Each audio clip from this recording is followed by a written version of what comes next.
আসসালামু আলাইকুম, আমি নাদিয়া ফ্রম নাদিয়াস ব্লগ। কেমন আছেন আপনারা সবাই? আলহামদুলিল্লাহ আমি বেশ ভালো আছি। কে কোন জায়গা থেকে আমার আজকের এই নতুন ব্লগটা দেখছেন প্লিজ কমেন্ট করে জানাবেন। আর আপনারা তো জানেনই যে আপনারা কোথা থেকে আমার এই ব্লগগুলো দেখছেন, বাংলাদেশের কোন কোন প্রান্ত থেকে বা দেশের বাইরে থেকে, এই জিনিসটা জানতে আমার অনেক বেশি ভালো লাগে। তো শুরু করা যাক আজকের এই নতুন ব্লগটা। আজকে সকালবেলা ঘুম থেকে উঠেই হচ্ছে আমি একটু বাইরে যাব। তো এই যে অলস শীতের সকালে আমি বসেছিলাম, একদমই উঠতে ইচ্ছা করছিল না। যাই হোক, যেহেতু বাইরে যেতে হবে তো উঠে আমি সকালবেলা এই যে ভিজা চিতই পিঠা দিয়ে নাস্তা করে নিয়েছি। এই পিঠাটা কালকে রাতেই বানিয়েছিল, পিঠাটা খুবই নরম হয়েছে। আর এটা কেনা পিঠা দিয়ে করা, তো ইচ্ছাকৃতভাবেই হচ্ছে ভেঙে ভেঙে দিয়েছি।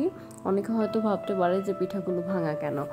তো যাই হোক, পিঠা খেয়ে দিয়ে আমি চলে এসেছি আজকে টিএসসি এবং দোয়েল চত্বরে। আমি কিছু কাজের জন্য এসেছিলাম, তো এই তো আমি যাচ্ছি এখন।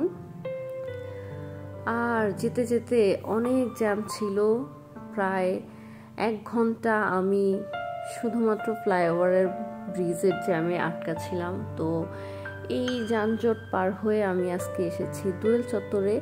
তো আপনারা তো সবাই জানেন দোয়েল চত্বরে কত সুন্দর সুন্দর জিনিস পাওয়া যায়। তো সেই সুন্দর সুন্দর জিনিসগুলো নিয়েই হচ্ছে আজকের আমার এই ব্লগটা। তো দেখতেই পাচ্ছেন এই দোকানটাতে কি পরিমাণ কালেকশন মাটির জিনিসের। এখানে মাটির জিনিস বলেন, বেতের জিনিস বলেন, দোলনা থেকে শুরু করে অনেক কিছু, ঘর সাজানোর সব কিছু, অনেক সুন্দর সুন্দর জিনিস পাওয়া যায়, এটা আমরা সবাই জানি। তবে আজকে আমি এসে দোয়েল চত্বরে দেখলাম যে বেশ কিছু নতুন নতুন আইটেম যুক্ত হয়েছে। তার মধ্যে হচ্ছে এই হ্যাঙ্গিং পিসগুলো, জানি না এটার নাম কি, তবে দেখতে কিন্তু বেশ সুন্দর ছিল, খুব কালারফুল ছিল। যেগুলোর দাম আমার কাছে চেয়েছে 150 টাকা থেকে 300 টাকার মধ্যে, সাইজ অনুযায়ী এক একটার দাম এক এক রকম। আর এখানে অনেক সুন্দর সুন্দর চুড়ি ছিল। আর এগুলো কিন্তু একদমই হচ্ছে কাঁসা পিতলের চুড়িগুলো, দেখতে এত সুন্দর লাগছিল। দেশীয় শাড়ির সাথে পরলে অনেক বেশি সুন্দর লাগে। চুড়িগুলোর দাম ছিল প্রায় 150 টাকা থেকে 200 টাকার মধ্যে। আর এই যে ফ্লাওয়ার ভাসগুলো, এগুলোর কিন্তু বেশ দাম, 1200 টাকা থেকে শুরু হয়, 2000 2500 টাকা পর্যন্তও আছে। তবে ডিজাইন এবং সাইজ অনুযায়ী দামটা নির্ভর করে। তারপর আমি যে শপটাতে গিয়েছিলাম, এখানে অনেক ধরনের পাখির বাসা ছিল, মানে বাবুই পাখির বাসা। এই বাবুই পাখির বাসাগুলো 350 টাকা করে চেয়েছে আমার কাছে। এই বাবুই পাখির বাসাগুলো কিন্তু বারান্দায় একটু সাজালে খুবই সুন্দর লাগে, মনে হয় একদম ন্যাচারাল। আর এগুলো অনলাইনেও আমি দেখেছি এরকম দাম। এই যে এই জিনিসগুলো হচ্ছে এবার নতুন এসেছে দোয়েল চত্বরে, খুবই কালারফুল, দেখতে এত বেশি ভালো লাগছিল আমার।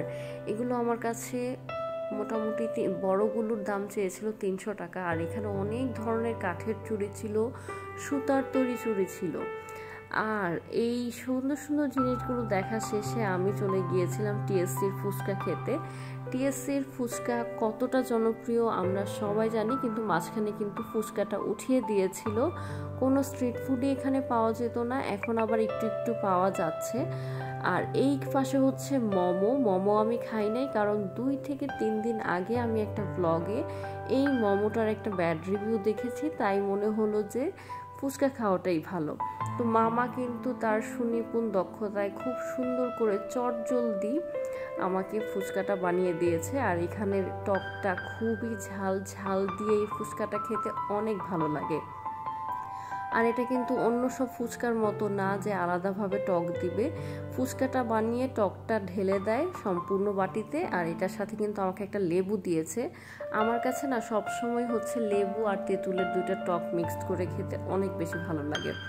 ফুচকাটার দাম ছিল 40 টাকা, আমার কাছে অনেক ভালো লেগেছে। অনেক দিন পরে টিএসসির ফুচকা খেলাম। আর তারপর হচ্ছে এই যে এই পাট পণ্যগুলো, এগুলো আমার কাছে অনেক সুন্দর লাগে, ঘর সাজালে কিন্তু এগুলো দিয়ে চমৎকার লাগে।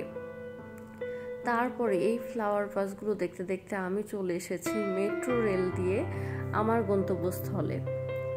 আর মেট্রো রেল দিয়ে যেতে যেতে এই ভিউটা আমি একটু ভিডিও করলাম। মেট্রো রেলের এই ভিডিওটা বা এই ভিউটা আমার কাছে অনেক বেশি ভালো লাগে, খুবই সুন্দর। টিএসসি থেকে যখন আপনি যাবেন খুবই সুন্দর। আর তারপর আমার বড় আপু আমাকে ফোন দিয়ে বলেছিল যে পিঠা খাবো কিনা, তো যাই হোক আমি বললাম যে হ্যাঁ খাবো। তারপর দুজন একসাথেই বাসায় আসলাম বাসে করে।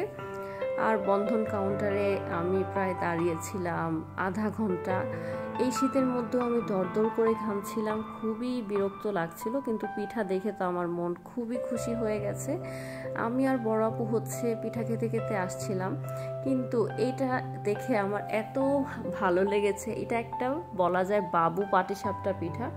এখানে 3 ধরনের পিঠা ছিল, 2টা পাটিসাপটা পিঠা, 2টা পুলি পিঠা, আর একটা হচ্ছে পাকন পিঠা।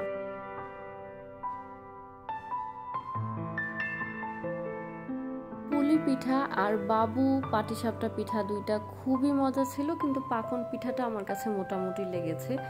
যাই হোক, পিঠা খেতে খেতে আমি বাসায় চলে এসেছি আর ব্লগ থেকেও বিদায় নিচ্ছি। সবাই ভালো থাকবেন, সুস্থ থাকবেন।